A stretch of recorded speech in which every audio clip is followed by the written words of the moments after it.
종합제 TV 시청자 여러분 안녕하십니까. 7월 13일 오전 10시 45분입니다. 이 폭력에는 두 가지가 있습니다. 하나는 육체적 폭력과 정신적 폭력이 있습니다. 육체적 폭력은 한번 얻어맞고 잊어버리는 경우도 있는데 정신적 폭력은 오래 갑니다. 그래서 정신적 폭력이 더 심각한 피해를 준다고도 볼 수가 있는데, 이 정신적 정신적 폭력에 대한 형사처벌은 아주 약한 편입니다. 예컨대 MBC가 2008년에 세계에서 가장 안전하게 관리되는 미국산 쇠고기를 위험 물질인 것처럼 과장 보도한 그 유명한 광우병 선동으로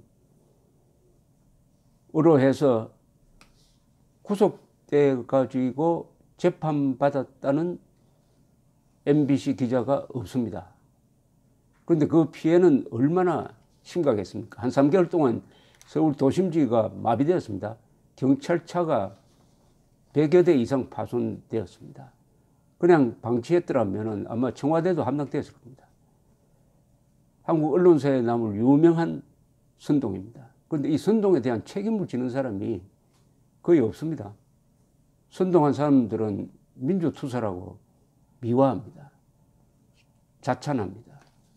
그런데 이 MBC가 박근혜 정부 시절에 일정 부분 정상화됐었어요.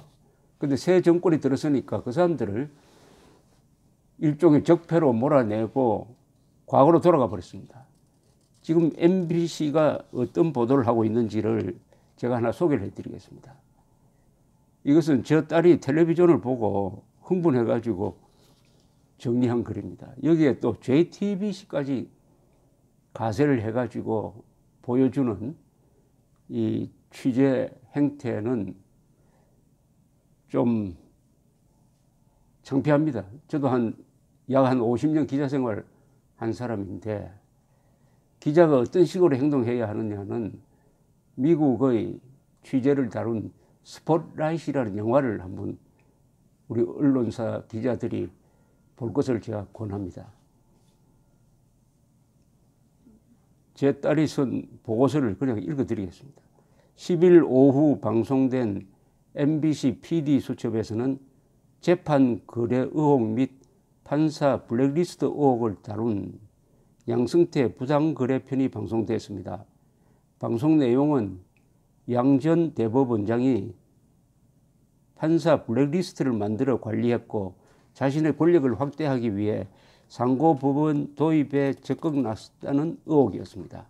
그리고 통진당 사건 등을 포함 재판 거래 의혹을 제기하고 있었습니다. 보도 내용의 문제점은 논외로 하고 양승태 전 대법원장과 임종헌 전 법원 행정처 차장을 취재하는 PD 수첩 제작진의 취재 행태를 보면서 방송의 폭력성에 놀라지 않을 수 없었습니다. 제작진은 양 전 대법원장의 자택을 찾아갑니다. 그는 등산복 차림으로 나왔습니다. 지난 6월 1일 기자회견 이후 모습을 드러낸 건 처음이었습니다.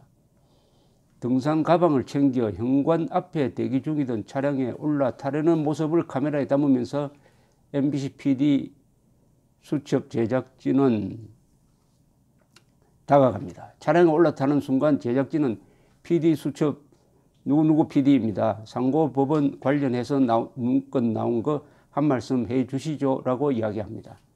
이미 차량에 타고 있던 상태에서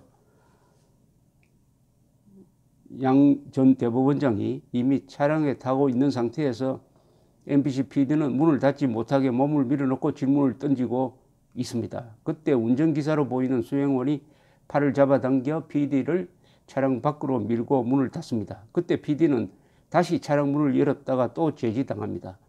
이를 두고 일부 언론은 양승태 전 대법원장의 수행원이 취재진을 폭력적으로 막아쓴 것처럼 보도했습니다. 이번엔 임종헌 전 법원 행정처 차장을 찾아간 MBC PD 수첩 제작진입니다. 그는 상고법원 도입에 반대한 대한변협 하창우 전 회장에게 불이익을 주는 대응 방안 문건을 작성한 사람으로 지목되어 참고인 자격으로 조사를 받았다고 합니다. 임종원 전 차장은 서울의 한 고등학교 운동장에서 운동복 차림으로 조깅을 하고 있었습니다. 제작진이 운동장 옆 스탠드 위에서 운동장 아래의 임 전 차장을 내려다보는 시선으로 카메라를 비추며 그에게 다가갑니다. 조깅을 하던 임 전 차장에게 PD 수첩에서 나왔습니다고 소개했습니다. 갑자기 옆에서 마이크를 들이대는 기자를 한번 슬쩍 보고는 그대로 속도를 높여 뛰기 시작합니다. 기자도 함께 속도를 높여 뒤따라가며 지금 하창우 전 대한변협회장 대응 문건이 나왔는데요. 전 대법원장이 지시한 겁니까? 라며 소리를 지르며 질문을 던집니다. 그리고 왜 도망가시는 거죠? 도대체 그 문건은 누가 지시한 겁니까? 양승태 대법원장이 지시한 겁니까? 박근혜 청와대와 뒷거래로 재판을 이용했다는 것에 대해 어떻게 생각하십니까? 이런 질문을 뛰어가는 임 전 차장을 뒤쫓아 질주하며 인터뷰어의 뒤통수에 대고 소리 지르듯 던졌습니다. 학교 밖으로 나온 임 전 차장은 택시를 잡아 올라탑니다. 기자는 택시 창문을 두드리며 또 질문합니다. 대응 방안 검토하라고 지시 받으셨습니까? PD 수첩은 이런 인터뷰 화면을 내보내면서 마치 범죄자가 경찰 검문에 걸려 현장에서 도망치는 것처럼 묘사하고 있었습니다. 방송 예고편에서도 오염된 재판, 희생된 피해자들 등의 자막과 함께 임종원 전 차장의 질주 장면을 곁들였습니다. 이 보도가 난 다음 날 JTBC의 정치부 회의라는 뉴스 프로그램에서는 PD수첩의 내용을 언급하며 임종원 전 차장을 우사인 볼트급 주행랑이라며 조롱했습니다. JTBC의 한 기자는 임종원 전 차장이 우리 나이로 딱 60이던데 모르긴 몰라도 왕년에 운동 좀 하신 것은 분명하다며 임 전 차장 그 모습 너무 큰 웃음을 줬기 때문에 앞으로 정말 많은 기자들이 인터뷰를 시도할 것으로 예상이 되는데 당장 저부터 찾아뵙고 싶다. 하지만 역시 뭐 계속 주랭랑을 칠 것이라고 말했습니다. 또 이제 학교 운동장에서 조깅하던 호 시절은 다 끝난 것 같다. 이참에 댁에 러닝머신 하나 들여놓으시는 게 어떤가 싶다고 덧붙였습니다. MBC, JTBC 외 많은 언론들도 주랭랑, 역대급 추격, 런닝맨을 보는 듯 하다라는 표현을 써가며 범죄자가 도망침으로써 자신의 혐의를 인정하고 있는 듯 보도했습니다. 두 방송을 보면서 방송의 폭력성에 대해 심각하게 생각하지 않을 수 없었습니다. 만약 평온한 일상을 즐기고 있는데 누군가 불쑥 나타나 카메라를 들이대며 질문을 던질 때 누가 좋은 마음으로 그 인터뷰에 응할 수 있을까요? 공인도 인터뷰를 거절할 권리가 있습니다. 이 정도의 매너 없는 취재 태도를 보이면서도 마치 기자의 당연한 취재 권리로 생각하며 당황한 인터뷰 대상자의 모습을 예과 없이 방송에 내보내는 것은 폭력입니다. 그것을 비판하기는커녕 같이 즐기고 감상하며 조롱과 비아냥을 섞어 보도하는 JTBC의 수준 또한 한심해 보입니다. MBC, JTBC 두 방송사는 과거에도 수차례 취재윤리 위반으로 논란이 됐었습니다. MBC는 올 초 개헌에 대한 시민들의 생각을 인터뷰하면서 자사 인턴 기자 출신 A씨의 인터뷰를 일반 시민 인터뷰인 것처럼 방송해 사과 방송까지 했습니다. JTBC는 최순실 사건 취재 당시 정유라를 취재하는 과정에서 기자가 현지 경찰에 직접 신고하고 보도까지 함으로써 기자가 사건에 직접 개입하지 않는 보도 원칙을 어겼습니다. 이건 JTBC 기자인지 중앙일보 기자인지 제가 확인을 좀 해봐야 되겠습니다만은 중앙일보 계열사 또는 중앙일보 기자가 그렇게 한 것은 사실입니다. 우리나라 언론에 대한 신뢰와 기대가 갈수록 꺾이는 듯 합니다. 제가 아까 소개해드린 스포트라이트라는 영화는 보스턴 글로브가 스포트라이트라는 그 심층 취재팀이 있는데 신부들, 보스턴은 이 가톨릭 강한 데입니다.